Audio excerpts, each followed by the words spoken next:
겸손은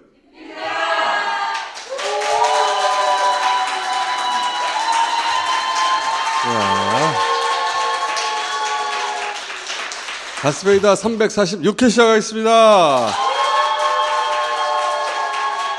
자, 첫 게스트 류삼영, 이지은 두 분을 모시겠습니다.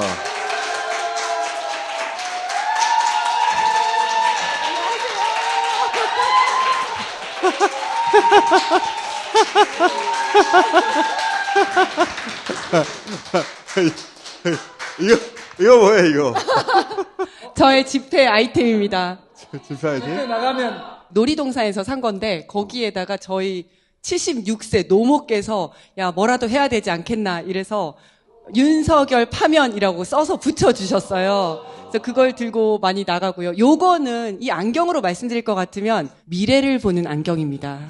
미래를 보는 안경. 제가 한번 미래를 보겠습니다. 봤어요. 8대 0!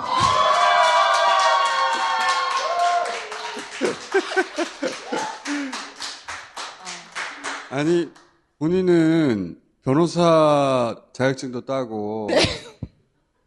경찰에 평생 있었는데, 저걸 써야지. 자, 모신 이유가 몇 가지 있는데, 이재명 대표가 야외에서 최고회의를 했거든요. 잘 보시면 방탄복을 입었어요. 러시아제 총기 밀수가 가능합니까? 우리나라에서? 예, 가능합니다. 부산 감천항이라고 예전에 러시아 선원들이 가지고 들어온 사례가 실제로 있었습니다. 그래서 부산에서는 감천항이 총기 밀수의 루트다. 현역에 계실 때 예. 그런 사례를 보셨네? 예. 이번에 러시아제 총기 어쩌고저쩌고 하는 제보가 있었잖아요. 예. 그게 꼭 러시아제 총기가 아니더라도 이제 총기를 사용하는 테러에 대한 경고잖아요, 이게. 맞습니다. 이제 칼로는 안 실패했고 지금 경찰들은 이 사안을 어떻게 받아들이고 있어요? 경찰은 아주 심각하게 보고 이재명 대표 농성장에 광화문 농성장에서 현장 최고위원회를 했는데 제가 현장이 걱정이 돼서 그 현장 주변에 있었습니다. 현장 경찰관들도 많이 배치됐고 공식으로 그 신변 보호팀이 저한테 와서 인사를 하고 그래서 이제 새로 배치된 걸 확인했습니다. 경찰은 이 상태를 실제적인 위험으로 파악을 하고 심각하게 받아들이고 있는 상황이다. 전직 특수요원들이 스탠딩 오더가 내려지고 그것이 아직 철회가 안 되었다 이런 얘기를 하는데 그것뿐만 아니라 사제 총기 관련한 사건들도 많았습니다. 우리나라에서 이 사제 총기를 만들 수도 있는 상황이고요. 아베가 사제 총기로 죽었잖아요. 맞습니다. 그리고 실제 경찰관도 사제 총기 맞아서 사망한 경우도 있었거든요. 그리고 경찰은 이런 상황이 되면 꼭 그 제보뿐만 아니라 다른 여러 가지 것들을 생각을 하는데 모방범죄가 굉장히 많습니다. 예전에 서현역 칼부림 사건 있었을 때 그 뒤에 한 달 동안 살인 예고글 하고 전국적으로 모방범죄가 굉장히 많았었거든요. 이재명 대표를 지금 뭐 테러해야 된다, 쓸어버려야 된다, 뭐 죽여야 된다 이런 얘기들이 워낙 많지 않습니까? 그 커뮤니티에서는 내가 과격한 발언을 하고 과격한 행동을 하고 이러면 영웅이 되는 거거든요. 그렇기 때문에 모방범죄도 걱정을 해야 되는 거고 그래서 지금까지는 우리 민주당 쪽에서 이재명 대표에 대한 신변 보호 요청을 했어도 이렇게까지 중대하게 생각을 하진 않았었는데 이번에는 전문 경호팀을 이제 딱 만들어서 마치 대선 때 후보자 경호하듯이 경호를 하기로 결정을 했습니다. 그 경호팀으로 충분해요? 충분하지 않습니다. 이 지금 상황은 경호팀은 많으면 많을수록 더 좋고 우리 대표님은 조심하면 조심할수록 더 좋은 그런 상황이기 때문에 대표님조차도 이 상황을 실제적인 위협으로 받아들이고 방탄조끼를 입으신 것은 원래 그런 거 아닌 양반이거든요. 그렇죠. 근데 이제 하도 여러 군데서 얘기하고 본인도 사실은 칼에 당했잖아요. 네. 그때 말도 안 그런데 되는 일이. 괘씸한 게 이 시기에 몰아서 지금 그 안철수, 나경원 이런 사람들의 행태는 안철수가 예. 긁혔는데 죽은 듯이 누워있다. 죽은 척 죽은 듯이 누워있었다. 누워있었다. 그렇게 말을 했어요, 안철수. 나경원도 마찬가지고. 그리고 안철수 같은 경우에는 너무 웃긴 게 AI와 관련해서 이제 이재명 대표가 유발하랄이랑 대담을 하겠다고 했지 않았습니까? 그랬더니 아니 나랑 먼저 해야지 왜 유발하랄이랑 먼저 하냐라고 하면서 갑자기 그런 글을 쓴 거예요. 그렇게 그래서- 너무 이렇게까지 오래 얘기할 만한 가치는 없어요. 맞아요. 네네네. 중요한 거는 이겁니다. 그때도 열상, 경상 하면서 가짜뉴스가 막 돌았었는데, 그래서 그게 아니다. 응급실 입원이 필요하고 수술이 필요할 정도의 중상이었다라는 것을 밝혔는데, 다시 가짜뉴스를 다시 소환해서 긁힌 상처 그 얘기를 또 하고 있는 겁니다. 본인이 대선 나오려고 그러는 거예요. 조기 대선이 있다면 가장 주의할 게 이재명 대표는 테러다. 이재명 대표를 다양한 방식으로 죽이려고 했잖아요. 법으로 죽이려고 했는데 검찰을 동원해서 안 됐잖아요. 그러더니 칼로 죽이려고 했는데 그것도 안 됐잖아요. 계엄으로 죽이려고 했는데 그것도 안 됐어요. 이재명을 어떻게든지 제거해야 자기들이 기회가 있으니까. 그러니까 이재명 대표는 지금부터 방탄복을 벗으면 안 됩니다. 굉장히 조심해야 하고요. 잘 때도 입어야 돼. 굉장히 조심하셔야 되고, 지금 이제 전문 경호팀이 붙었다고 했는데, 경호 신변 보호를 할 때 두 가지 종류가 있습니다. 하나는 경찰관들이 일반적으로 자기 근무를 하면서 어떤 요인이 왔을 때 그냥 추가적으로 옆에서 이제 신변 보호를 하는 정도인데요. 그거 가지고 안 된다고 판단을 했었던 게 부산에서 테러 당했을 때가 그렇지. 그때 신변 경호가 있었습니다. 어. 경찰관들 옆에 있었는데 하나도 못 막은 거였었거든요. 그렇지. 저도 있었는데 못 막았어요. 그렇죠. 그러니까 예상을 아무도 못했죠. 못했죠. 이번에는 그거 가지고는 안 되겠다라는 경찰의 판단이 있었고, 그래서 전문 경호 전담 마크 인력들을 이제 배치를 한 겁니다. 숫자를 제가 알지만 공개를 못 합니다. 이재명 대표에 대한 경호는 많으면 많을수록 좋은데 보강할 수 있는 방법이 뭐냐? 우리 지지자들이 경호를 하는 겁니다. 오늘도 제가 현장에서 봤는데 지지자들이 스스로가 경호원이다 생각해서 대표를 향하지 말고 주변을 살펴야 된다는 말이죠. 다가와서 악수하고 싶고 사진 찍고 싶은데 그러면 안 된다는 거죠. 예. 맞습니다. 그래서 김병기 의원이 5대 수칙을 했습니다. 대표한테 가서 이렇게 사인해주라, 사진 찍자, 뭐 이런 걸 지금부터는 자제하시고 대표를 보호하겠다는 마음이 계신 분들은 사진 찍는 것보다는 경호를 해야 된다. 제가 그래 제안 드린 거예요. 근처에 가실 때 뾰족한 물건 같은 건 아예 안 가지고 가시는 게 좋습니다. 왜냐하면 나는 당연히 그냥 이렇게 깃발을 흔들기 위해서 가지고 간 거지만 위해 의도가 전혀 없지만 뾰족한 것을 가지고 가면 옆에 있는 경호관들의 시선이 그쪽으로 다 쏠리게 됩니다. 그러면 진짜 위험한 사람을 차단을 못하게 되거든요. 지지자들의 경호원화. 이게 제가 그리고 좀 모자를 깊이 눌러 쓴다든지 예, 이런 분들이 있으면 신고를 해주시고, 특히 손을 봐주세요. 주머니에 넣고 있거나 뭘 잡아 꺼낸다든지 경호원들이 항상 그걸 보거든요. 그런 부분들 좀 명심해서 같이 모자도 지켜주시면. 쓰면 안 되고 주머니에 손도 넣으면 안 되고. 지금 경호원 교육시키고 네, 있는 맞습니다. 사설 경호도 또 추가로 당해서 예. 배치해야 된다고 봅니다. 경찰 경호가 배치가 돼서 추가돼야지 그걸 대체한다 해서 사설 경호를 빼고 안 된다는. 안 된다. 국민 지지자 경호대를 더 보태면 좀 더 확실할 겁니다. 그러니까 사설 경호대 하고 네. 경찰 경호대 하고 네. 그리고 그 현장에서 만난 지지자분들도 이재명 대표를 향할 게 아니라 반대로 향한 맞습니다. 네, 네. 반대로 향해가지고 일종의 인간띠를 만들어야 돼. 맞습니다. 예. 우리가 보호해야 되고, 야외 행사할 때 주변에 있는 건물, 옥상 관리 같은 거 필요합니다. 행사하기 전에 당에서 가서 옥상 잠궈달라고 다 이야기해야 되고, 그런 것까지 다 신경을 써야 된다. 지금은 윤석열 경우 한 10배쯤 이재명 대표한테 써야 되는데 실제는 10분의 1, 100분의 1 정도밖에 안 돼요. 반대로 해야 됩니다. 그러니까. 이재명 대표에 대한 위험은 실제적이고 경고가 된 상황이기 때문에 경찰 경호를 10배 이상 강화해야 된다. 그러고도 남을 자들이잖아요, 이 자들이. 응? 경찰이 지금 체포하러 들어갔는데 총기 사용, 칼 사용 이런 얘기를 했던 사람이 지금 다시 돌아가 있잖아요, 지금. 그렇습니다. 아이 씨발. 1차 체포 실패한 후에 도주했다는 얘기가 있었잖아요. 확인이 됐어요. JTBC에서. 그 전에 이제 우리 이지연 이제 위원장이 제보를 받았더라고. 정확하게 제보를 했죠. 저 이지은이에요. 저 이지은이에요, 여러분.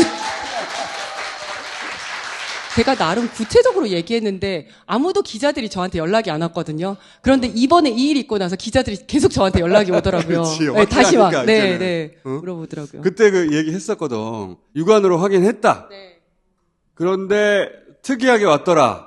네. 그 경호를 달지 않고 그때는 안 믿었지. 근데 네, JTBC가 대통령실 관계자한테 그때 가긴 갔었다는 얘기를 듣고 나서야 이제 네. 그게 사실인 줄 알았던 거지. 맞습니다. 1월 7일 저녁에 6시부터 8시 사이에 대통령실로 차가 들어갔습니다. 2대가 들어갔는데 앞에는 제네시스, 뒤에는 카니발. 근데 카니발에 이제 윤석열이 타고 있었고요. 근데 앞차가 들어가면서 뒷차 확인하지 말고 그냥 보내줘 해가지고 들어갔는데 뒷차가 열려 있었고 그걸 본 겁니다. 참 모질하다.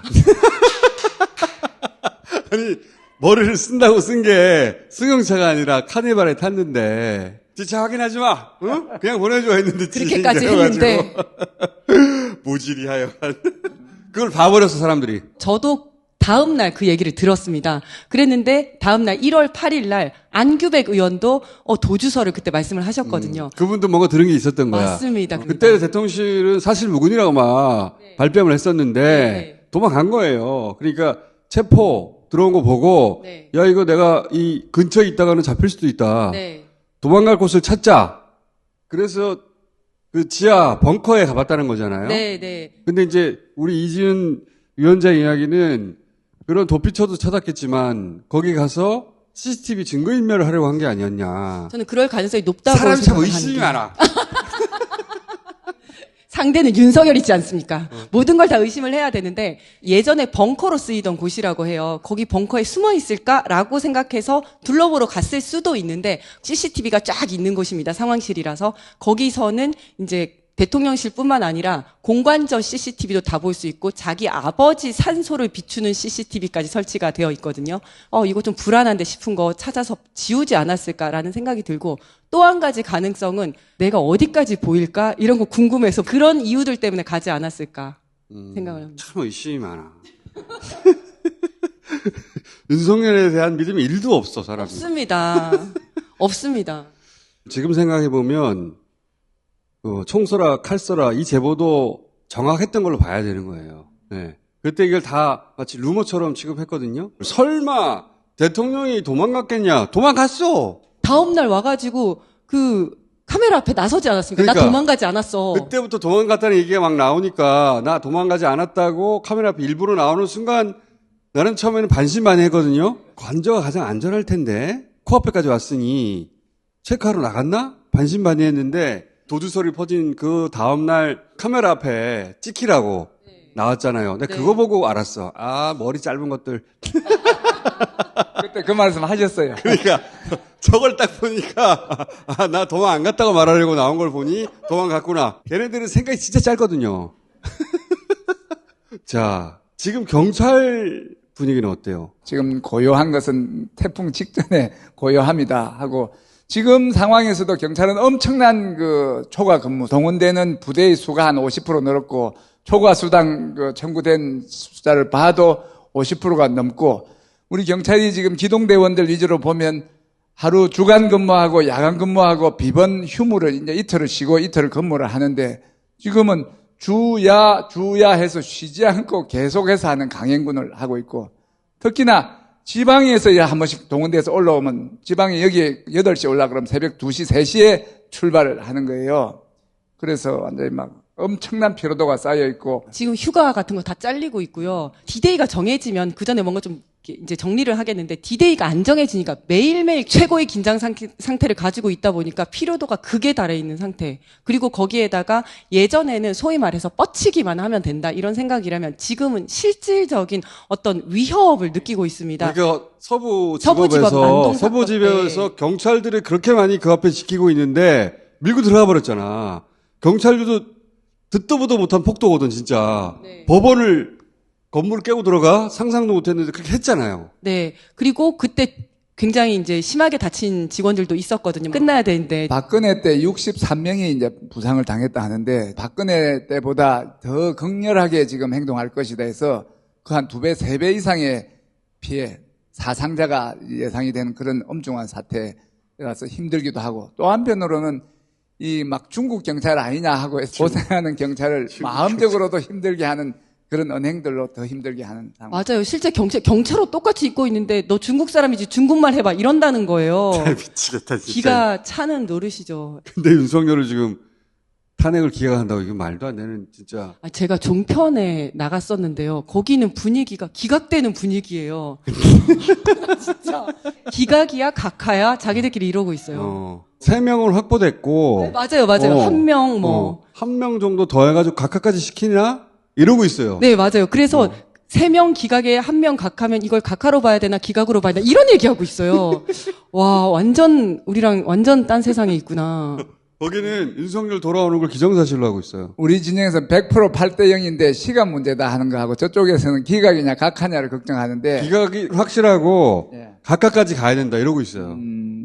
그런데 이제 객관적으로 이제 엿볼 수 있는 게 베팅 사이트라고 들어보셨죠? 베팅 사이트에서 그동안은 뭐 80%, 70% 어느 나라 베팅 사이트? 한번 해보시려고.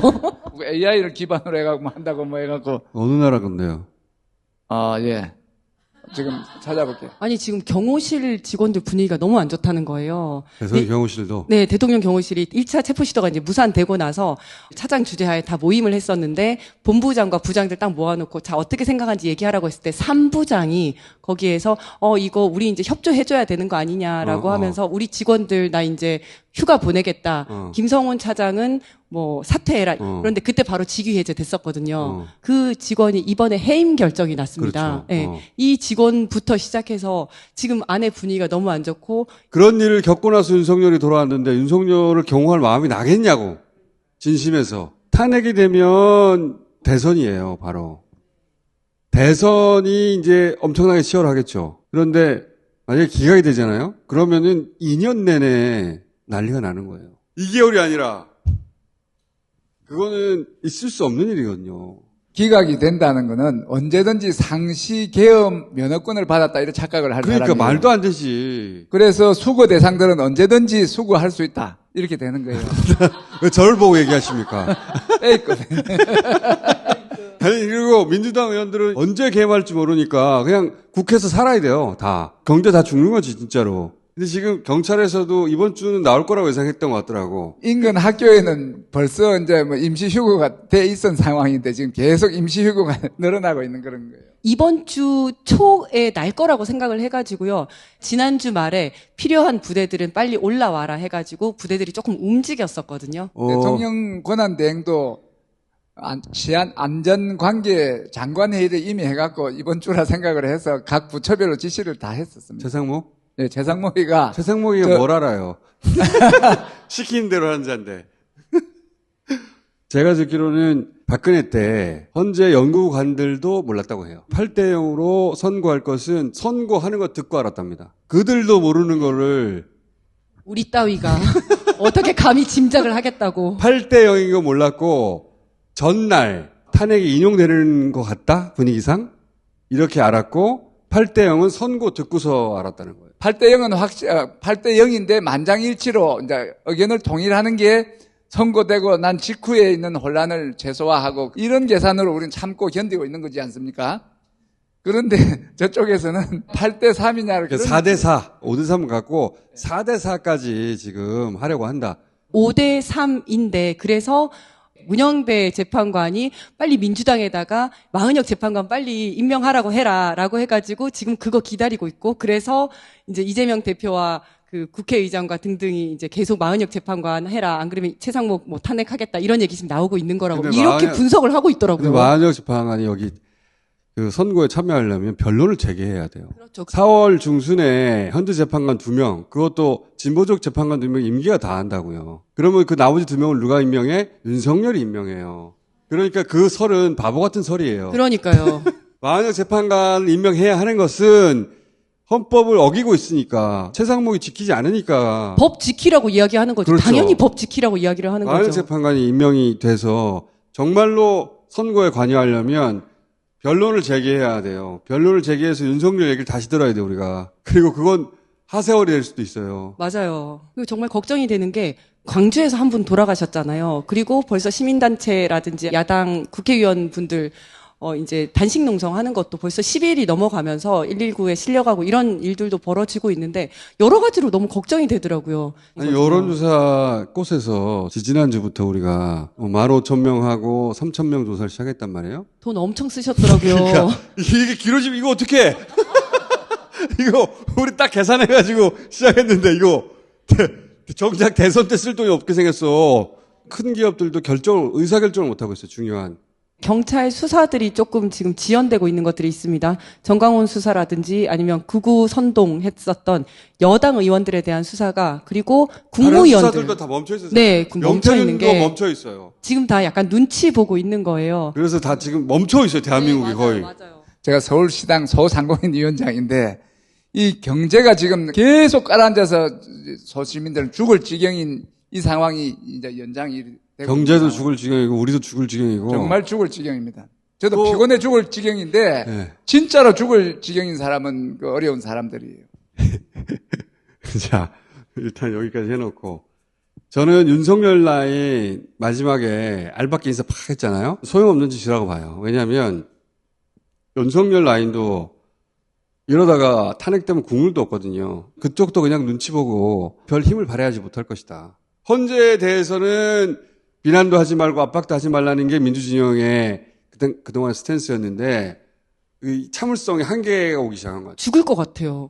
진짜. 헌재에 대한 그 미움이 계속 올라오고 있어. 최기상 의원이라고 헌재 연구관 했던 민주당 의원인데 헌재 재판관도 퇴근하지 말라고. 헌재 재판관 퇴근하지 말고 어디 묶어놨으면 좋겠어. 묶어가지고 결론 날 때까지 집에도 가지 못하게. 우리 교황 선거할 때 문을 딱 잠궈갖고는 그렇지. 연기 콩클라베 올라가고 할 때까지 오지 말았는데 우리도 그러면 헌재 문을 잠궈서 요강 넣어주고 밥 넣어주고 밥은 원하는 대로 계속 넣어주겠다. 전화기 다 뺐고 뉴스 다 끊어버리고 인터넷 끊어버리고 문 밖으로 나면 경찰을 혼내고. 자, 경찰 분위기 체크해봤는데 경찰도 피곤하고 국민도 피곤하고 알박기 걱정했는데 알박기 한 인사들도 헌재 결정을 기점으로 모든 게 이제 움직이기 시작할 거예요. 네, 그럴 것 같아요. 판단의 기준이 그거기 때문에 판단을 못하고 아까 말한 기업도 투자 판단을 못하듯이 수사하는 사람도 거기에 맞춰서 판단할 때까지 기다린다. 올스톱. 자, 여기까지 스톱하고 들어가시죠 이제. 감사합니다.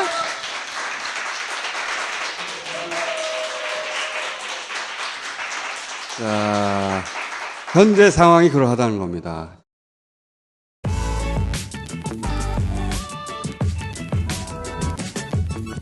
어쨌든 국왕에 미친 사람들. 자, 오래됐습니다. 저희와 함께한 지. 후기를 확인하시면 됩니다. 한 번 쓰신 분들을 계속 쓴다는 닥스메디. 양치 후 사과를 먹어도 시리지 않다. 후기를 확인하십시오. 어머, 오랜만이야. 대장사랑. 싸보면 알게 된다. 대장사랑도 후기가 엄청 많아요. 예. 나는 사람들이 대장 문제가 그렇게 많은지 몰랐어. 이걸 그렇게 많이 먹더라고. 나는 안 먹어도 돼. 딴지마켓 전체 품목 중에 후기가 두 번째로 많습니다. 대장사랑 여기서 저희 거의 처음 소개한 것 같은데 그 이후로 엄청난 인기를 끌고 있습니다. 한동안은 저희한테 광고를 안 하더니 딴 데서도 잘 팔리니까 다시 돌아온 걸 보니까 요새 형편이 쉽지 않은 것 같은데 저희가 가장 저렴합니다. 안녕하세요. 김어준의 다스베이다 광고호스트 이상민입니다. 우리나라 동화에 아주 많이 등장하는 식물이 있죠. 바로 산삼입니다. 잘 알려진 동화는 물론 이렇게 사람들이 잘 모르는 동화에도 산삼이 나오더라고요. 당장 저놈의 간을 빼라! 아니, 저것의 간을 먹어 내가 캐치할 수 있다 하거늘 왜 반대들을 하느냐?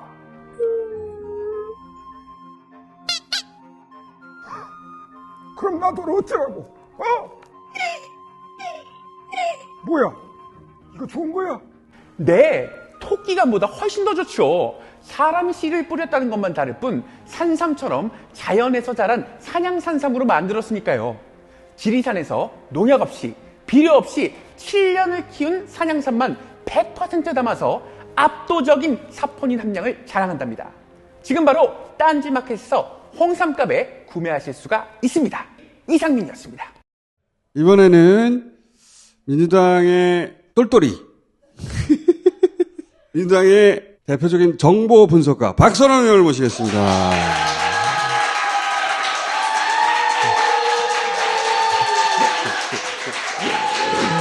안녕하세요.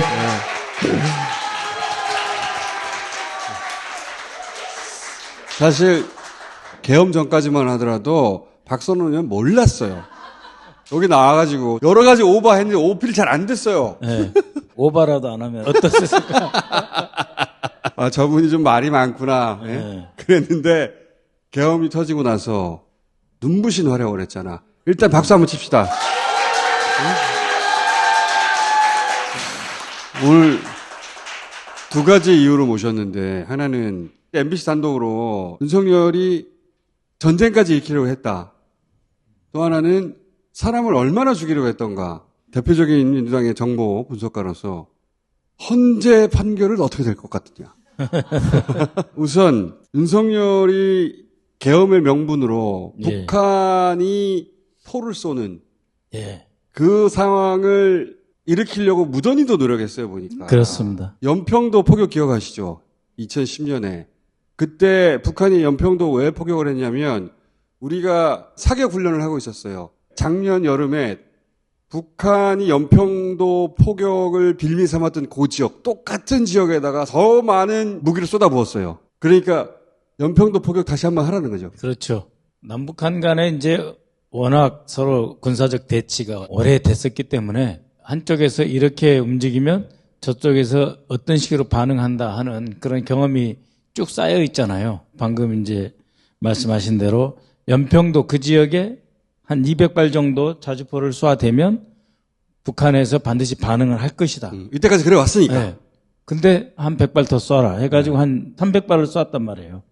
근데 반응을 안 한 거죠. 아무 말도 하지 않고 가만히 있어. 네. 작년만 해서 4차례니까 굉장히 많은 거예요. 이걸 4번이나 했어요. 연평도에서 안 되니까 이제 백령도에다가는 6월 달에 아주 대규모로 합니다. 그러니까 서해 바다에 넘어가서는 안 된다라고 하는 그 북방 한계선 노던 리민 라인 NLL이 있는데 거기다 대고 해병대가 쏘는데 반응을 안 하잖아요. 그러니까는 이것만 갖고 안 되겠다 해서 공군의 전투기하고 아파치 헬기까지 동원해서 위협 비행을 하는 겁니다. 해병대의 포사격 그리고 위협 전투기 헬기의 그 비행까지 이제 결합시킨 거거든요. 합동작전이잖아요. 원래 이런 합동작전은 이 지상에서는 미국의 허가를 받아야 돼요. 그런데 이 서해상은 유엔 사령부의 관할 지역이 아니에요. 그러니까 이쪽에서는 지상에서보다 크게 자극하는 행위, 전쟁을 유발시키는 행위를 한 거죠. 남방 한계선 끝에까지 헬기가 들어가는 거예요. 아파치 헬기가. 바다에는 멀리 떨어져 있는 해안포밖에 없거든요. 몽군포 이런데. 그런데 이 군사 분계선은 바로 선 너머에 여러 가지 무기가 쭉 배치되어 있잖아요. 아파치 헬기가 최근접으로 들어가는데 반응을 안 해. 본래 헬기라고 하는 게 낮게 들어가서 살짝 올라와 가지고 때리고 또 다시 이 언덕 뒤로 숨어 가지고 빠져나오는 그런 식으로 작전을 하는 거거든요. 왜냐면 헬기 한 방 맞으면 떨어지니까요. 근데 그게 아니고 더 높이 올라가라 그러는 거예요. 북한 눈에 띄도록. 네, 눈에 띄어서 죽으라는 이야기잖아요. 그렇지. 이 헬기 조종사들이 겁이 나는 거예요. 그렇지. 그런데 계속 더 올라가라 지시가 내려오니까 올라갔어요. 전투기도 그렇고 헬기도 그렇고 저쪽에서 나를 쏘려고 이렇게 레이더로 조준하잖아요. 그럼 내가 딱 알아요. 그거를 락온이라고 하거든요. 딱 락온 되면 상대방의 레이더에 딱 걸렸다 이런 느낌이 들면 굉장히 두려워하는 겁니다. 그래서 헬기 조종사들이 생명의 위협을 느꼈다는 거 아니야. 더 올라가라 그러고. 눈에 띄라고. 눈에 띄라고. 더 올라가면 막아줄 데가 없어요. 비무장지대에는 풀하고 낮은 나무밖에 없잖아요. 어디 숨어요? 저쪽에서 그냥 때리면 가는 거거든요. 아파치 헬기 조종사라고 하는 엘리트 병사들을 네. 이 북한 도발에 미끼로 쓴 거예요. 네. 한 대라도 떨어지면 그거 가지고 전쟁 일으키려고. 그러니까 떨어지면 이제 잘 됐다 하고 이제 예비해 놓았던 이제 포사격 계속 해가지고. 그렇지. 그게 이제 노상훈 수첩에 나온 명분? 교전 중이어야 되나? 아니면은 교전이어야 되나? 전쟁을 이끌어야 그러니까. 비상계엄이 되니까 이때는 국방장관이 신원식이었단 말이에요. 그러니까 신원식도 계엄은 반대했을지 모르지만 이러한 그 남북한 간의 군사 긴장을 고조시키는 작전은 관여가 돼 있는 거예요. 그러네. 그러면은 이 아파트 헬기를 더 올라가게 지시한 사람이 누구냐? 그 합참 작전본부라 그러거든요. 지금도 있어요.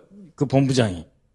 신원식이가 국방장관 할 때는 매일 아침에 국방정보본부장하고 국방작전부장, 합참작전본부장, 합참정보본부장이 동시에 들어가서 이제 장관한테 보고를 하는데 김용현이가 온 뒤로는 따로따로 보고를 해요.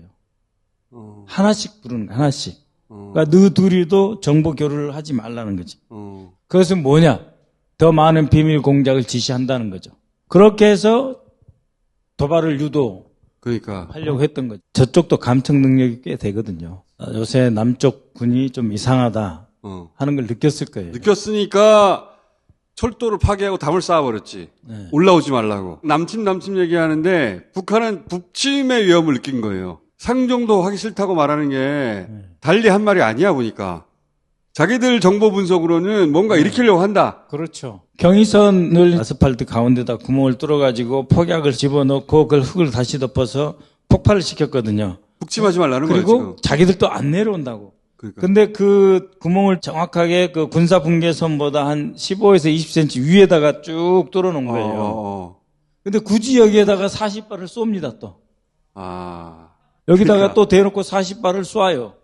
윤석열이 어떻게든 전쟁을 일으키려고 한 거야. 전쟁의 환장. 그러니까 지금 북한은 어떻게든 전쟁을 안 하려고 그랬던 거고 보니까. 전쟁이 일으키면은 결국은 본인이 통제할 수 있는 범위를 넘어갈 수가 있거든요. 조그마한 그 우발적 사고도 미국에서 하지 마라. 상대방이 나 한 대 때리면 한 대만 때려라. 저쪽이 나 한 대 때리면 72시간 내에 때리고 그 시간 지나면 때리지 말아라.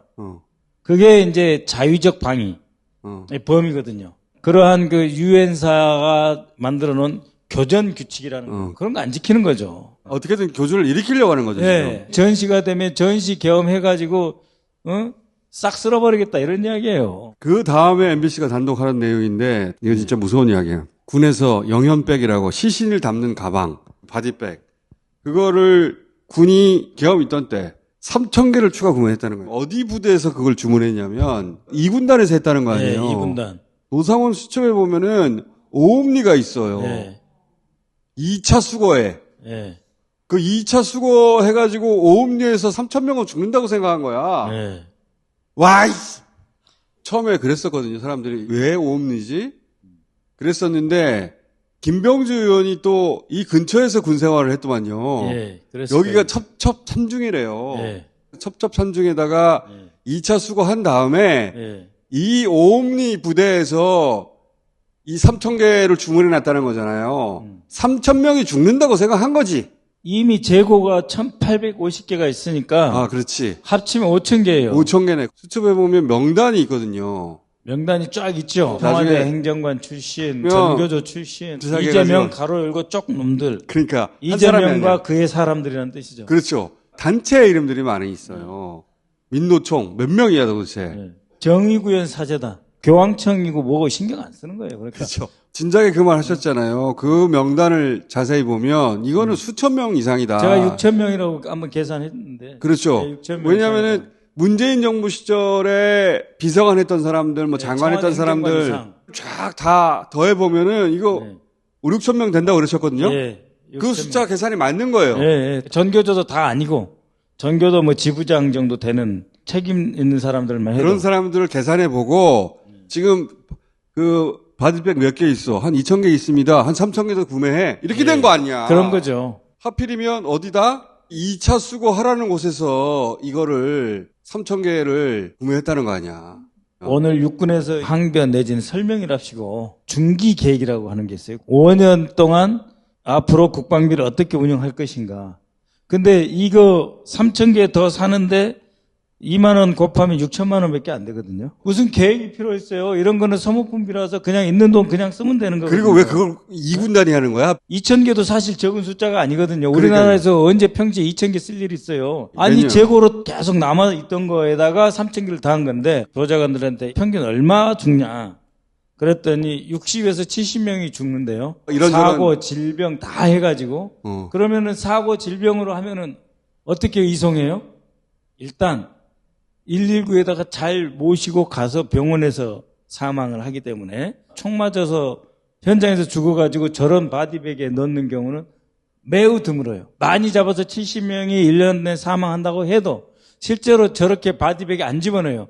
부모님 모시게 하고 냉동실에 당연하지. 모셨다가 영안실에 모셨다가 잘 장례 치러주고 누가 이런 거 필요하냐고요. 이거 오로지 군사 충돌에 대비한 것밖에 아니거든요. 이거는. 그러니까요. 누가 지금 비닐백에 내어가지고 부모님한테 보여줍니까? 그러니까 말도 안 설명이 되는 안 되는 행동이죠. 거예요. 그걸 하필 왜 오음리에 있는 이군단이 그걸 사냐고요. 그리고 노사원 수첩에는 왜 오음리가 2차 수거지로 적혀 있냐고. 그 양촌 이런 거는 해가 많이 들고 따뜻하게 마을이 잘 들어가는 데가 양촌, 양자가 많이 들어가고 해 잘 안 듣는 데가 음자가 들어가요. 강원도도 깊은 산골이면 뭐 북면, 내면 이래요. 뜻이. 이거는 박선원 의원만 할 수 있는 분석이다. 아니, 오음리 바로 음자. 그래요, 실제로. 거기가 실제로 산에 둘러싸여서 골짜기라고 해요. 도망갈 수도 없는 수거에 넣으면 도망가기 어렵다. 그리고 누가 죽어도 모른다. 죽이는 방법도 여기 있어요, 보면. 사고, 가스, 침몰, 폭파, 격침. 이송 중에 이성 중에 막 죽이려고 한 거야. 더 무시무시한 거는 저기 수집소에 예.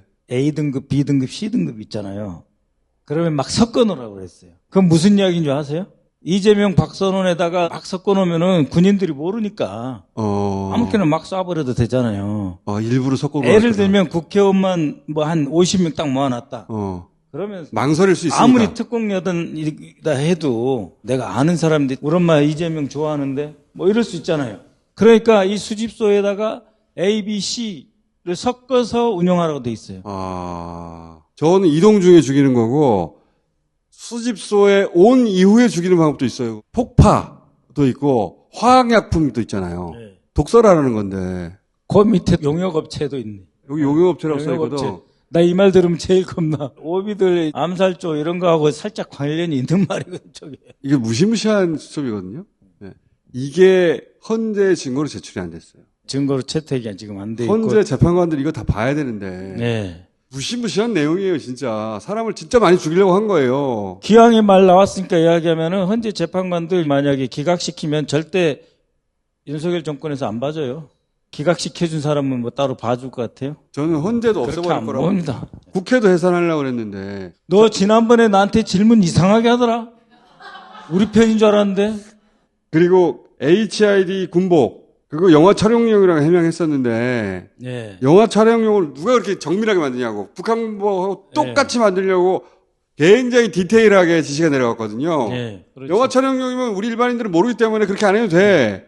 북한 군복 입고 공작을 하고 그거 묻고 도망가고 나중에 발견해서 북한 소행이라고 하고 그럴 때는 북한 군 출신을 불러가지고 야 이거 북한 군복 맞냐 그러면 이건 북한 군복이 틀림없습니다. 그렇죠. 그럴 용도에서나 그렇게 정밀한 게 필요하지. 예. 제 수행 보좌관이 전문 대항군이라고 복한복 입고 특전사하고 맨날 훈련하는 그 출신인데 대항군이라고 하는데 대항군. 그 대항군 중에 잘하는 친구들을 전문 대항군이라고 해요. 전문대학을. 근데 문제는 정보사령부에서 그 옷을 예, 그렇죠. 구입하려고 했다니까 전 정보사령관과 현 정보사령관 노상훈과 윤상호가 같이 했다는 점에서 그리고 HID 속초에서 데리고 내려온 예. 그 요원들에게 임무를 주는 것과 연관이 됐다고 하는 점에서 공포스러운 거죠. 그러니까요. 네. 그때 해제하지 못했으면 이거 다 벌어졌을 일이에요. 진짜 또 웃긴 게 소카. 이것도 코미디 같은 일이거든요. 수방사에서 소카한테 연락해가지고 차량 실시간 파악되느냐 물어봤다는 거 아니에요.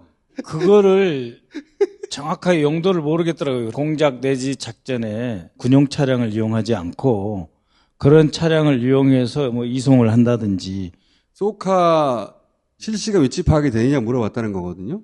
제 시나리오는 뭐냐면 HID나 그 블랙들에게 북한 군복을 입혀가지고 입혀가지고 그 무슨 소요를 일으키거나 했어요. 그러면 그들을 잡아야지 북한군 소행이라고 몰아갈 거 아닙니까? 네. 그러면 소요를 일으키고 도주할 거 아니에요. 도주할 때 뭘로 도주를 시킬까? 그들에게. 도주수단. 미리 정해야 될 거 아니에요. 소카 같은 건 어때요? 누가 아이디어를 낸 거야. 그래 소카 괜찮은데? 근데 그 소카는 우리는 어떻게 잡았다고 할까? 전화번호를 우리는 모르는 상태여야 되잖아. 그러면 쏘카가 실시간 위치 파악이 되지 않을까? 차량에 GPS 장치 같은 거 있지 않을까? 전화해봐. 이렇게 된 게 아닐까? 정보위에서 예산 요청이 들어왔어요. 방첩사 같은데 중요 탈북자들 있잖아요. 네. 고위직이거나 군 출신이거나 이 사람들을 잘 이동시키고 안전을 위해서 차량을 사겠다는 거예요. 카니발 7인승에서 9인승짜리를. 몇 대 살려고 하는데 그때 20대만 살려게 도와주십시오. 20대 그거 추가로 예산 들어온 거예요. 그거 얼마 안 되잖아요. 이제 전체 예산에 비교하면은 제가 간사인데 예산 심사 소위원장이거든요. 그거 해주지 했는데 이 자들이 그 차를 어디서 그 차에 실려갈 뻔했네. 그러게 말해요. 저한테 의원님 회차 잘 쓰겠습니다 해가지고 저 담아가지고 여기저기 다니면. 자, 이런 일들이 벌어졌을 거란 말이지. 사람이 엄청 죽었을 거예요. 그렇죠. 자, 그런데 헌재 선고가 아직도 늦어지고 있잖아요. 의원님이 파악한 정보로는 왜 늦어지고 있는 겁니까? 2월 한 8일 정도 우리나라에 나와 있는 주한 외교사절단 대사급 같이 점심을 먹었는데 언제 헌재 판결이 나올 것 같으냐 그래서 당연히 늦어도 3월 10일, 13일 전일 것 같다 이야기를 했는데 아니 그게 아니고 이재명 대표 판결이 3월 26일 아니냐. 3월 10일 날 이게 헌재에서 인용이 돼버리면 그때부터 바로 대선 국면에 들어가 버리기 때문에 가로 열고 닫고 국힘에 불리한 일 아니냐. 자기 신이 파악하기로는 거의 비슷한 정도의 이재명 대표의 형량이 나올 거다. 그러니까 이재명 대표가 1심과 비슷한 형량을 맞을 것이다. 맞을 것이다. 그 언저리에 이제 윤석열이 인용이 되면 그러면은 윤석열과 이재명은 다 아웃시키자라고 하는 논리로 국힘이 대선을 준비할 수가 있는데 만약에 3월 10일 날 인용이 돼버리면 확 쓸려간다 이거예요. 그래서 거의 동시에 하지 않겠느냐. 하지 않겠느냐. 라는 정보 분석을 우리나라에 들어와 있는 우방국 대사가 하더라. 가 저한테 이야기를 해서 제가 하나는 헌재고 하나는 형사재판이다. 성격이 전혀 다르다. 너 요새 국힘 사람 너무 많이 만나고 다니는데 그런 거 만나지 마라. 그렇게 이야기를 했거든요. 근데 얼마 전에 나경원이 뭐라고 그랬습니까? 이재명 대표님 2심 판결 이후로 미루자 그러잖아요. 그리고 각하 안 되거든요, 절대로. 각하가 될 수가 없어요. 근데도 계속 절차가 어쩌고 시비를 걸면서 시간을 끌고 있어요. 이 3월 26일에 가장 가깝게 하려고 하는 것. 그것이 헌재가 여당 지지자들한테 공격을 덜 받는 거 아니냐라고 하는 그런 정치적 판단을 누구로부터 영향을 받아서 하게 되는 거 아니냐. 보수재판관들이 일부가 뒤집을 수는 없더라도 네. 지연시키는 임무를 지금 수행하고 있는 거 아니냐? 그래서 지연시켜주면 이 대표님은 이렇게 상처를 입혀가지고 지지율이 출렁하게 만들려고. 한 5, 6%라도 다운시켜서 국민의힘 쪽 후보하고 격차를 최소한 시킨 상태에서 자신들은 경선에서 소위 말하는 컨벤션 효과, 뭐 오세훈도 나오고 누구도 나오고 했고 더 격차를 줄여서 한숨 돌릴 수 있다라는 정치 공학적 판단을 하는 사람들이 계속 이제 어떠한 그 네트워크를 통해서든지 간에 늘어지게 해. 계속 늘어져서 최소한 이재명 대표 선고 즈음에 하도록 만들려고 하는 네. 시도가 끊임없이 있을 것이고 끊임없이 있고. 그게 영향을 주고 있는 것 같다. 예. 제가 이제 그런 외교사절 만나면 이제 머리도 안 흔들고 그대로 와가지고 바로 적어요. 머리 흔들면 잊어버리니까.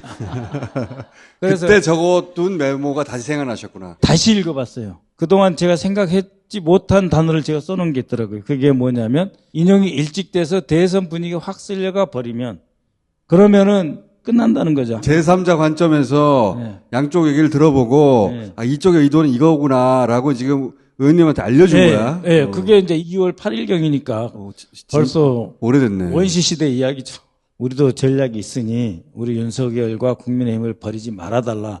민주당 쪽하고 너무 이렇게 쏠리면 안 된다. 그것을 많이 들은 것 같아요. 국민의힘과 현 집권 세력이 갖고 있는 본심이 그거죠. 커넥션과 권한을 최대한 활용해서 예.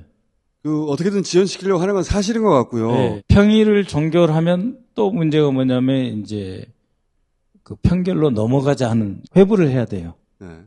그 회부를 또 지고 있는 사람이 주심 재판관인데 그 사람이 덜 끝난 것 같은데 하고 집에 가면 그걸 끝나는 거예요. 이게. 그 주심이 정영식 판사예요. 그렇습니다. 야간 집회 끝나고 행진하면은 아유 오늘은 이렇게 지나가고 내일은 달라지겠지 하는데 아침에 눈 떠보면 아침에 찝찝한데 하다가 12시 반 1시 넘으면 그렇죠.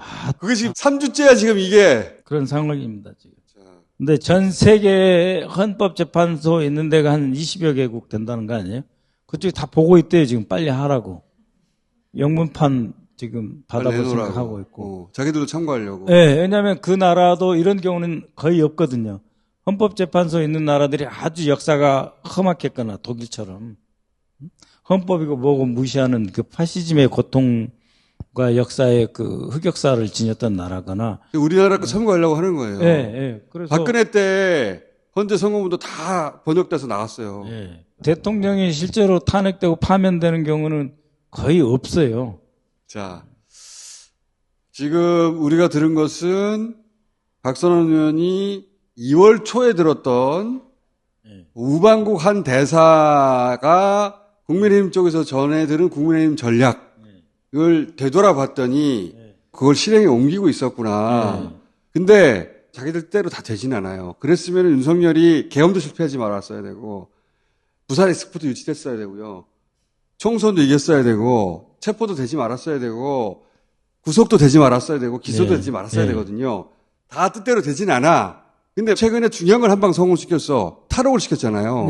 그거하고 맞물려서 심리적 영향을 준 것 같아. 정보 계속 들어오는 거는 대선 주자가 뭘 지금 준비하고 있다. 김모 후보는 돈이 너무 없는데 근데 요새 돈 되겠다는 사람이 많이 늘어가지고 사람이 꼬이고 있고 누구는 몇 층에다 사무실 내고 옷이 하나밖에 없는데 그런 것들이 계속 들어와요.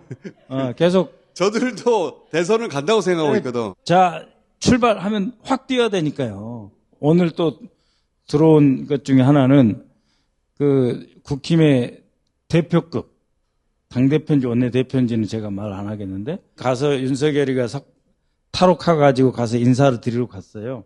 갔는데 네 무슨 자격으로 왔냐 그러더래요. 그래서 개인 자격으로 왔습니다 했대요. 분위기가 완전히 썰렁해져가지고 국민의힘도 대선 국면에 들어가면 윤석열이 엄청난 부담이거든. 네. 국회의원들의 의지를 모아서 진짜 이번 탈옥을 간축드립니다. 이기를 기대한 거예요, 이자는. 근데 그게 아니고 개인 자격으로 털려 왔어요. 이러니까 이 친구가 나오고 미래를 함께 후사를 도모할 생각이 없구나. 이재명이 어떻게 하고 누구는 어떻게 하고 선거 대책은 어떻게 하고 알지. 내가 누구 후계자로 꽂아놓은 거 알지. 걔 중심으로 몰아봐. 이렇게 막 대화를 끌고 가려고 그랬는데 아니 나 개인 자격으로 그냥 인사 왔습니다. 썰렁해가지고 혼자 20분 떠들고 헤어졌대요. 그러니까 무슨 이야기냐면은 국힘도 꼭 그런 분위기는 아니죠. 그러니까 마지막까지 할 수 있는 말을 다 해야 되고 최상목 대행도 탄핵해야 돼요. 탄핵을 당연히 해야죠. 사실 우리가 계엄령 직전에 탄핵한 사람은 이준석이 하나밖에 없어요. 탄핵 남발한 적이 없어요. 최상목이처럼 벌써 9건 거부권을 9번 행사했잖아. 줄줄이 거부권을 왜 비판 안 하고 우리 딱 한 번 했는데 난리치는 거예요. 윤석열 탄핵 안 할 수 있어요? 죄를 짓지 말아야지. 아니 죄 지은 놈을 탓해야지 왜 우리한테 난리예요. 자 의원님 손가락 나오는 거 보니까 그만해야 되겠다. 자 오늘 여기까지 하겠습니다. 감사합니다. 고맙습니다.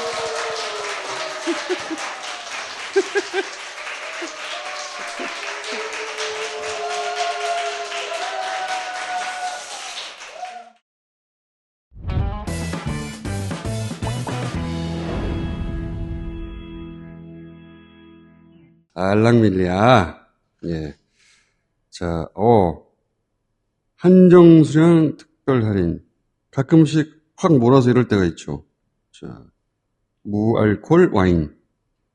세일 중입니다. 특가. 알랑밀리아는 미슐린 식당에 들어갑니다. 맛이 확인된 거지. 신제품. 고기압 리얼 에이징 포크. 고기압이 브랜드구나. 고기압. 맛있어 보인다. 맛있어 보인다. 기분이 저기압일 땐 고기압으로. 문구 좋네. 고기압. 이게 고기압이구나. 자, 5분을 모시겠습니다.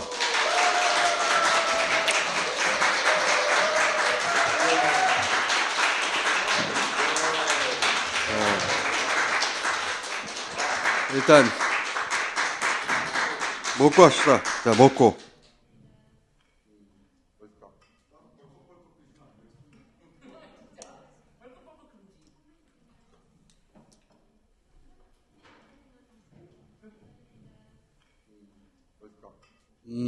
에이징한 돼지고기 난 처음 먹어보네요.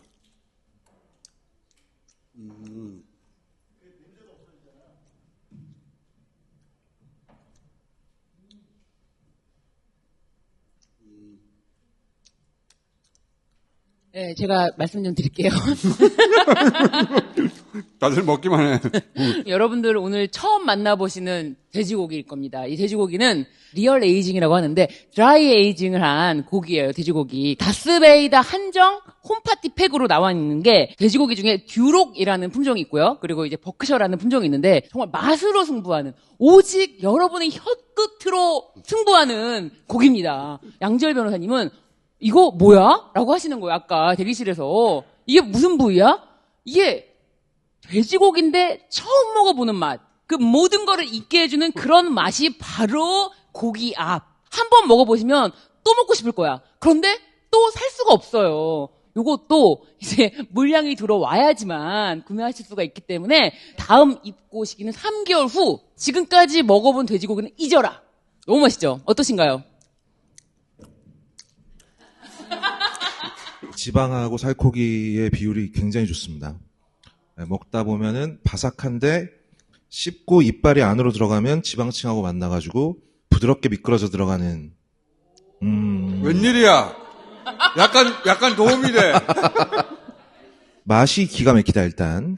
어떤 부위인지는 모르겠으나 무슨 부위를 먹고 있는 거예요 지금? 이거 어떤 목살. 부위가 진짜 맛있는 목살. 거야? 주로 목살. 목살이에요. 사실 여기는 목살 부위. 목살이 이렇게 맛있으면 가브리살 이런 거는 더 부드럽겠네. 돈가스보다 맛있습니다. 비교가 돈가스. 아, 이 정도면 최고급 상사예요. 튀긴 거보다 맛있다니. 그렇죠. 이 정도면 제육볶음 포기할 수 있어요. 우리 고기만 먹고 살 수는 없습니다. 우리 이렇게 또 이렇게 한잔 해야죠. 알랑 밀리아. 알랑 밀리아. 이건 진짜 윤성은 평론가님이 오셔서 하셔야 좀 더 우아하게 하실 수가 있는데 이 알랑 밀리아 여러분들 정말 신기한 게 와인 드시는 분들은 정말 여기서 와인 포도 품종 향이 딱 나는 거예요. 소믈리에가 같이 협업을 해서 만든 거기 때문에 한번 해줘요. I say. 여러분 준비됐나요? 준비됐나요? I say 잡사, you say 잡사? 잡사? 고개 들고 얘기하세요. 왜 이렇게 부끄러워하면서 나도 부끄러워 이거. 돼지 품종이 듀록, 그다음에 이베리코, 그다음에 버크셔 이 정도가 이제 제일 유명한 돼지 품종인데 이건 듀록하고 버크셔로 드라이 에이징 한 거라서 맛있네요. 저는 밖에서 먹으면서 이제 쇼비뇽 블랑이 화이트 와인일 때는 뭐 생선 종류라고 어울린다고 하고 희한하게 이 돼지고기랑 먹으니까 궁합이 잘 맞아요. 입안을 딱 씻어주는 느낌, 잡아주는 느낌. 그냥 프라이팬에 구워도 정말 맛있습니다. 버크셔 종류를 왜 저희는 먹어보기가 힘들었냐고 여쭤보니까 고기가 20kg에서 30kg밖에 안 나온대요. 3개월 동안 안 들어오기 때문에 지금 구입하세요. 지금 미리 사두시면 파면 되고 나서 축하할 때 같이 와인이랑 같이 드시면 돼요. 이거 주사. 이 알랑밀리 한마디만 더 말씀을 드리면은 요즘에 이제 콜키지 풀이 있잖아요. 아, 와인 내가 먹을 건 한 병 가져간다. 그런데 진짜 술 못 드시는 분들 이런 거 한 병 갖고 다니는 거예요. 어디에서나 분위기 빠지지 않고 와인이랑 똑같아요. 그렇기 때문에 분위기는 그대로 낸다. 내 건 내가 들고 간다. 여러분 꼭 알랑밀리아 사랑해주세요. 최상목 얘기하고 탄핵 얘기를 좀 해야 되겠어. 최상목은 이제 탄핵해야 된다고 봅니다. 연속 탄핵의 문제, 또 국정 안정성의 문제, 또 다음 이주호 장관이라고 다를 것 같냐. 어차피 탄핵 인용되면 다 해결된다. 복합적인 판단의 결과로 탄핵을 안 하고 있었단 말이죠. 그러다 보니까 기자들이 자기들 마음대로 해도 어쩌지 못한다. 윤석열이 했던 것보다 더 많은 단위 시간당 거부권을 행사하고 있어. 82일 만에 6차례 법안 9개예요. 그러니까 내란 수개를 앞질러버린 내란 수개 대행 최상목. 거부권. 해도 너무하는데요. 사유랍시고 위헌성이라는 얘기를 자꾸 하는데 자기는 위헌이라고 그 헌법재판소 내려온 결정을 안 따르고 있으면서 어디다가 위헌이라고 방통위원들 3인 체제로 가야 된다라고 하는 건 법원에서도 그렇게 가는 게 맞다고 했잖아요. 대법원이 판단했어 이미. 네. 헌법재판소 결정은 안 따르고 대법원 판결도 난 몰라. 그러면서 이유가 헌법 수호야. 최상목 대행 자체가 숨쉬는 위원이다. 아 진짜 그 사람이 지금 숨쉬고 있는 매 순간순간이 지금 위원이 계속 이어지는 겁니다. 본인이 지키지 않으면서 국민들에게는 헌법재판소 결정에 따라달라. 이 말이 됩니까? 이제는 탄핵해야 된다고 봅니다. 채용박람회 가셔가지고 자기 퍼스널 컬러 찾고 있던데. 그렇더라고. 네. 표정이 굉장히 밝더라. 밝은 표정이 너무 진짜 킹 받는다라고 표현을 많이 하는데 해외 매체랑 인터뷰도 하고 막 혹시 대선 출마에 뜻을 두고 계신 겁니까? 막 파 웃으면서 뭐 지금은 제가 해야 할 일을 할 뿐입니다. 해야 할 일 하나도 안 하고 있잖아요. 숨쉬는 위원. 네. 윤석열 탄핵도 늦어지면서 어디선가 선을 긋고 올코트 프레시를 해야 되겠다. 그럼 다음 주로 넘어가는 거 아니야? 최상목이 저렇게 막 뻗대고 나가는 거는 피청구인 윤석열 탄핵 전에는 나를 탄핵시키지 못할 거야 그렇지. 라고 하는 생각이 있는 거예요. 내가 어떻게 해도 나까지 탄핵시킬 수 있겠어? 그런데 탄핵이 되고 나면 권한대행이 2달 동안 60일간 대선 관리를 해야 됩니다. 나 저 사람한테 대선 관리 맡기면 안 된다고 생각합니다. 법을 안 지켜 한마디로. 안 지켜. 저 사람한테 대선 관리 맡기면 안 된다고 생각해요. 헌법재판소가 선고한 것도 안 지키잖아. 헌법이 구타당하는 느낌이에요. 저도 같이 두드려 맞고 있는 것 같고. 대통령 탄핵이 언제 되느냐와 관계없이 저는 대통령 선거 관리를 이 사람에게 맡겨서는 안 된다고 생각합니다. 저도 동의합니다. 위험한 사람이에요. 최상목 날리고 그 다음에 누가 오든지 간에 내란 특검법 통과시켰는데 거부하면 또 날리고 권한대행이 무슨 거부권이에요. 최상목이 만약에 지금 이 상태로 있게 되면 선거 날짜도 왠지 지정 안 하고 질질 끌 것 같아요. 나는 그럴 것 같아. 최상목은 지금은 참을 만큼 참았다. 헌재가 이제 선고를 언제 하든지 간에 어쨌든 최상목은 탄핵을 시키고 판단하게. 날짜를 예상해 보면 본회의 때 이제 탄핵 의결을 해야 되잖아요. 빠르면 그래도 내일, 아니면은 그 다음 주 목요일 27일이 됩니다. 본회의에서 탄핵해야 돼요. 상임위에서 할 수 없어요. 한숨이 나도 어쩔 수 없어 이거는. 자, 윤석열 평론가 도착하셨습니다. 네, 안녕하세요.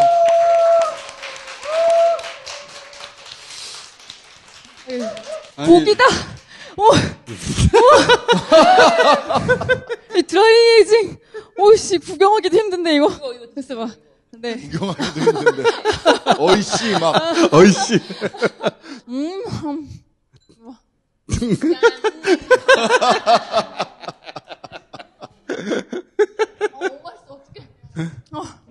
알랑밀리아 드라이에이징 완전 이 저 조합 못 참지. 그러니까 제가 고기를 얼마나 좋아하냐면요. 진짜 새벽 2시에도 제가 목살을 시켜서 먹어요. 너무 맛있다 이거. 오케이. 오케이, 탄핵으로 돌아갑시다. 죄송해요. 너무 이 진지한 얘기. 우리 법정에서는 최상목은 이제 탄핵된 것이고. 최상모가지가 되는 거죠. 다음 주 목요일. 자, 이때. 윤석열 탄핵은 왜 늦어지고 있느냐. 이 설들이 많아요. 한 사람 정도 기각인데 그걸 설득한다는 설도 있어요. 2사람 정도가 절차를 문제 삼아서 논쟁 중이라는 설도 있고, 국민의힘 쪽에서는 3사람을 확보했다. 4사람째 넘어오려고 한다. 기각은 확정이고 각하를 시켜야 된다. 8대0은 그대로인데 절차에 대한 모든 공격을 정리하다 보니 그 논의가 늦어지고 있다. 이런 설도 있고. 헌재 연구관들한테 들은 거는 마지막 날 전날까지도 8대0을 몰랐다. 이전에 박근혜 때. 박근혜 때. 전날에도 8대0을 몰랐다는 거예요. 그러니까 이 설들이 일부의 내피셜과 일부의 바람, 이 마구 짬뽕돼서 돌아다니는 거일 가능성이 높다. 그러면 현재 실체는 어디에 가까울까? 그래도 국회의원이니까. 변호사 출신들이 우리 당에 많으니까 그분들이랑 이제 얘기를 좀 했는데, 절차에 대해 미주알 고주알 다 해명하려고 하는 게 큰 것 같다. 그거는 분명히 있는 것 같아요. 예. 분명히 그게 있는데 그렇다면 어떤 절차를 가지고 시간을 끌고 있을까? 내용으로 이거는 기각결정문 쓰기가 너무 힘들어요. 사람으로 태어나서 기각결정문 이게 중대하지 않아? 이걸 어떻게 써? 절차 중에서 두 가지 이야기를 하는데 하나는 일사부재의다라고 해서 12월 7일 날 탄핵안을 상정을 했다가 200명 이상이 투표를 안 해서 투표가 불성립됐어요. 그리고 일주일 뒤에 204표로 탄핵안이 통과가 됐잖아요.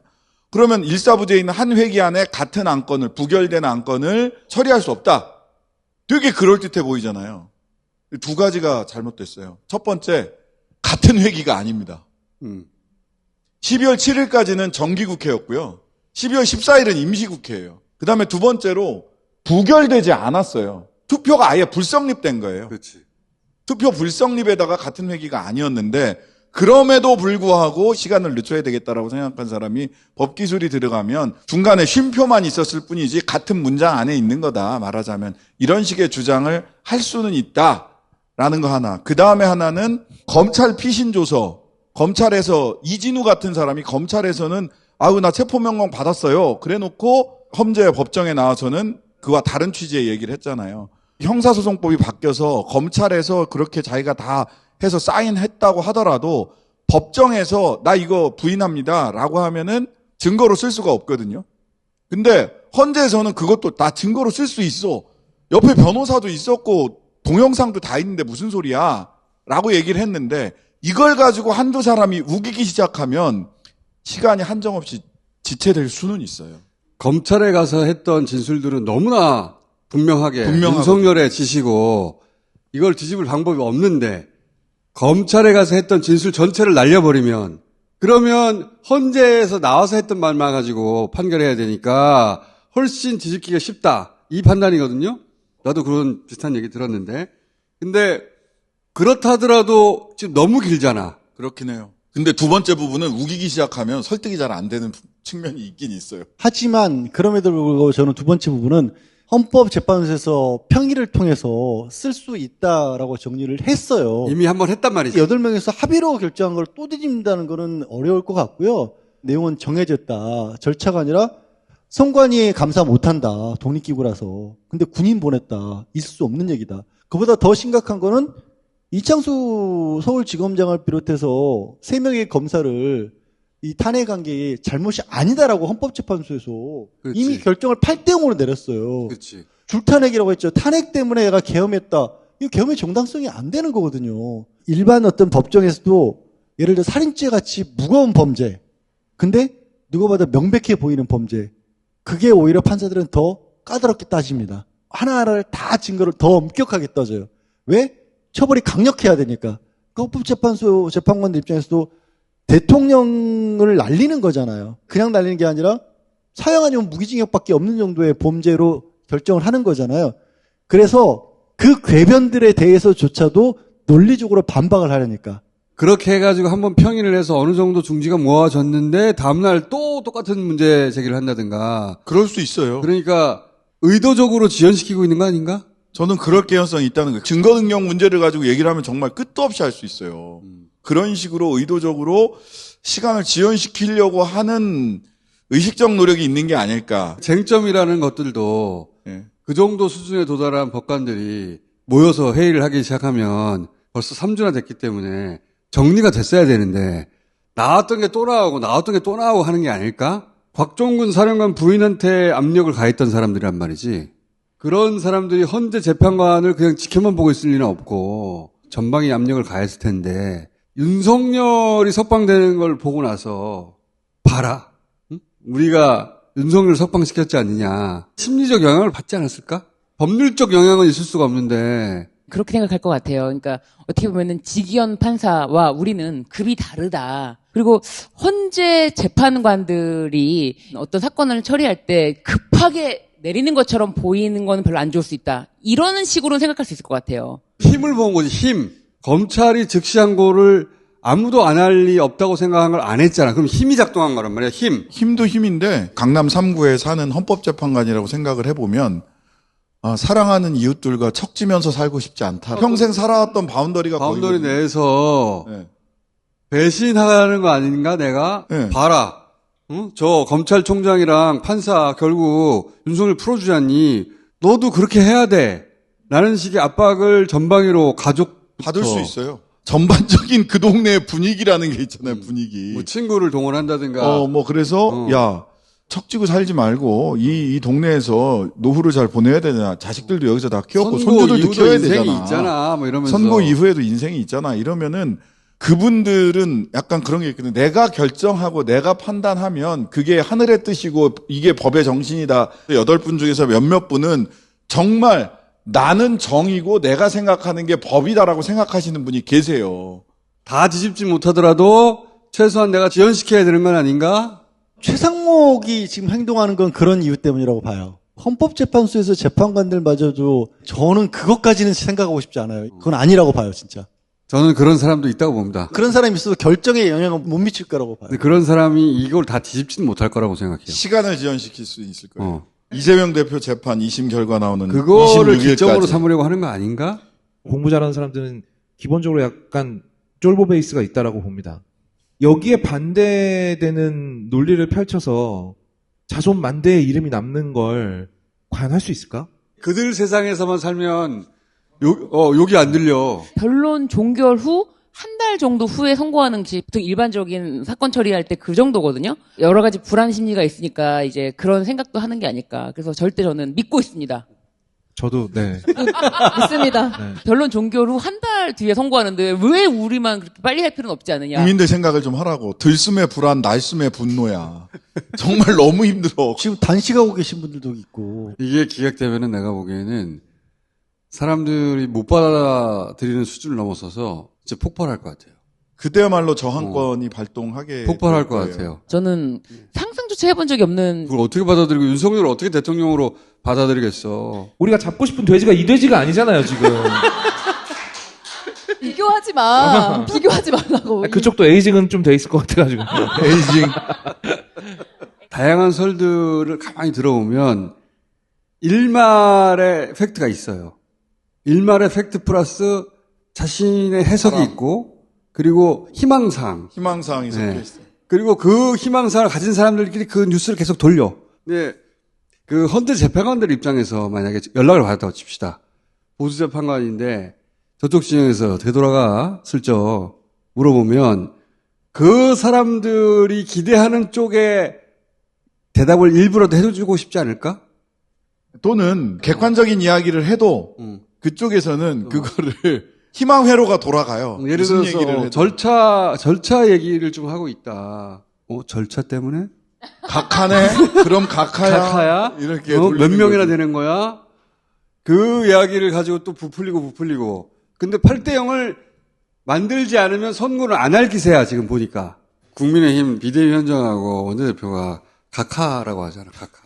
아니, 그 사람들은 이미 전환기를 불러다 강의 듣는 사람들이기 때문에. 8대0으로 나는데 최대한 시간을 끌다 나지 않을까? 네. 26일 네. 이후로? 저는 최대한 시간은 끈다. 다음 주도 힘들다고? 다음 주요? 오기 전에, 직전에, 오늘 오후 5시에 기일 지정하고 21일 날 선고한다라고 하는 밭글이 엄청나게 돌았어. 맞아요. 그러니까 5시 반쯤에 헌재에서 오늘 선고기일 지정 안 합니다라고 알려줬어. 내가 들은 제일 재밌는 이야기가 윤석열이 답답해하고 있다는 거야. 왜 빨리 선거 안 하냐고. 각한데. 각하 확정됐는데 왜 빨리 선거 안 하냐고. 박근혜도 5단 케이크 준비했다며. 저쪽 우리보다 더 불안해. 맞아요. 봤잖아. 자기들도 야 이걸 어떻게 뒤집냐? 더 불안해. 우리보다 더 답답해. 근데 인용이 돼도 자기들은 죽지 않지만 우리는 기각되면 죽거든. 민주당 국회의원들 집에 못 가 이제. 조국당도 집에 못 가 이제. 컨팅전시 플랜이 그래도 있어야 되지 않냐. 그래서 무조건 국회로 와서 그렇지. 그냥 집에 못 간다고 생각하면 못 간다고. 언제 할지 모르니까 집에 못 가지 이제. 하면 바로 해제하고 계엄령 내리면 또 바로 해제하고. 그러니까. 그거 하고 있어야 된다. 미친 나라가 되는 거지. 계획이 다른 계획 필요 없다. 윤석열은 인간으로서 요건을 구비하지 못했기 때문에 각하가 맞다. 인간 각하? 인간으로서의 요건을 구비하지 못해서. 예. 앞으로 윤석열 각하라고 불러야 돼? 예. 야, 이 각하! 일본 소설 중에 인간 실격이라는 소설이 있죠. 인간으로서 완전 각하다. 요건이 구비되지 못했다. 앞으로 그러면 윤각하라고 부르겠습니다. 근데 이 이야기를 모든 방송에서 다 하고 있어요. 종편에서는 기각이 확실하다. 각하까지 가느냐 마느냐. 그런 선동을 계속해 나가는 저쪽 사람들을 보면 진짜 공동체에 대한 책임감이라고는 일도 없다. 자기들만 살려고 하는 거지. 자기들만 살라고 하는 거고. 나라 경제가 아작이 나고 있잖아요. 그럼 일단 편결 내려놓고 나중에 쓰면 안 됩니까? 네.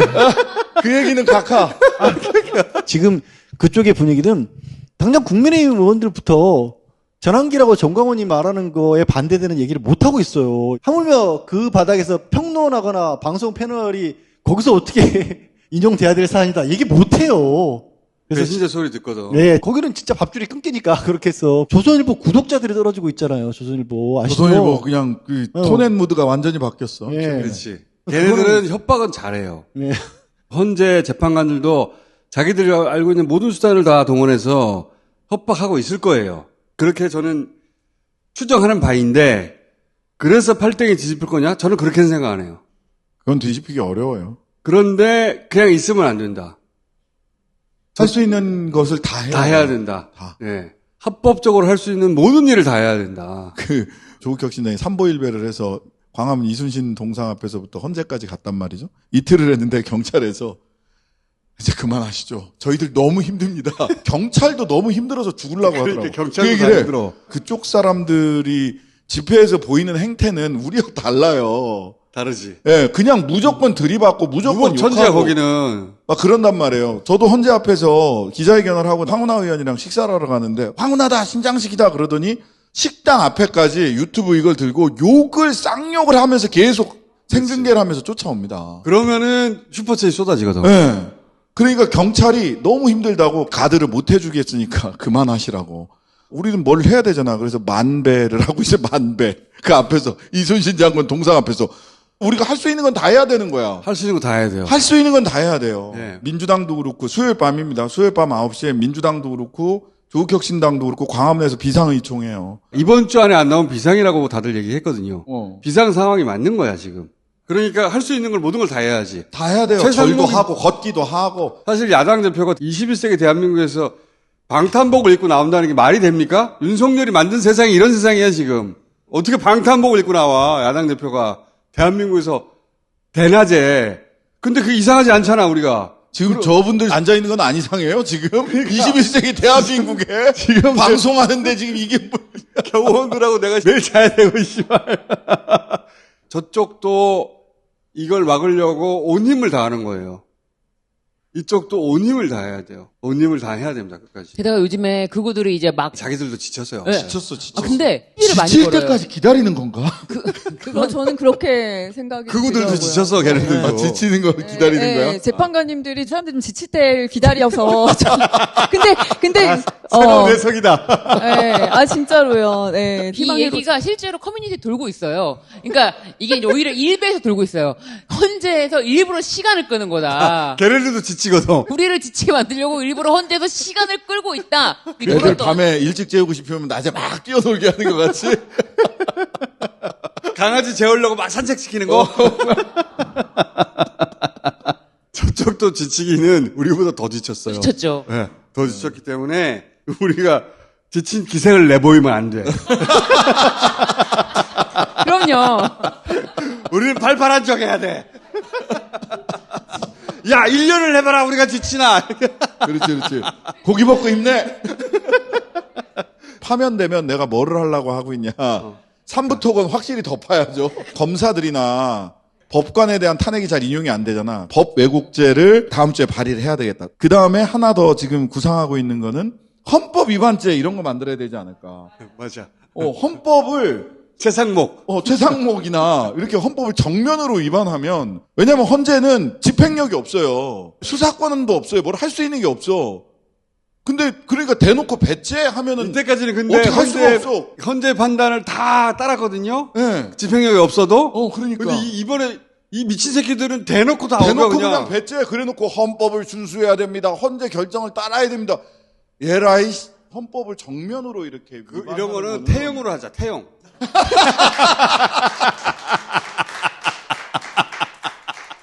태형 집행하는 거 봤어요?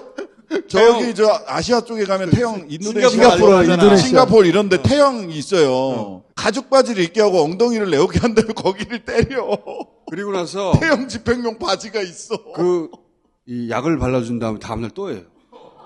병원에서 입원 치료 마치고 나서 나무가 또 떴대요. 해요. 근데 한 번에 집행하지 않아요. 나는 나눠서 집행해요. 나 그거 굉장히 문명 국가에서는 해서는 안 되는 일이라고 생각하는데. 맞아요.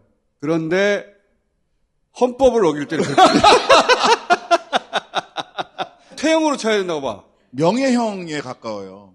너무 수치스럽거든. 그래, 치욕스럽지. 치욕스럽거든. 그러니까 태형 5대여도 상관없어요. 하지만 공개 태형이어야 돼. 민주주의 대한민국의 법률가로서 태형은 반대합니다. 라고 기록을 딱 남겨두고. 하여튼 그 헌법 위반죄 그거 도입해야 됩니다. 자, 이거 방송을 좀 짧게 해야 되겠어요. 사람들이 지칠 수가 있어요. 그러니까 지금 지치면 안 돼. 어? 그렇지. 지친 척 절대 하지 마. 눈치채면 안 돼. 너무 신나.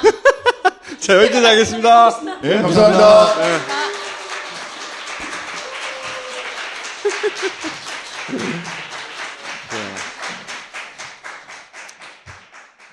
지칠 수밖에 없잖아요. 피곤하고. 절대 편해지 마. 게시판에 쓸 때 너무 힘이 난다 그래 막. 다음 주 연기돼서 힘난다 이슬이. 더 힘내서 집회해야지. 끝까지 잘해봅시다. 끝.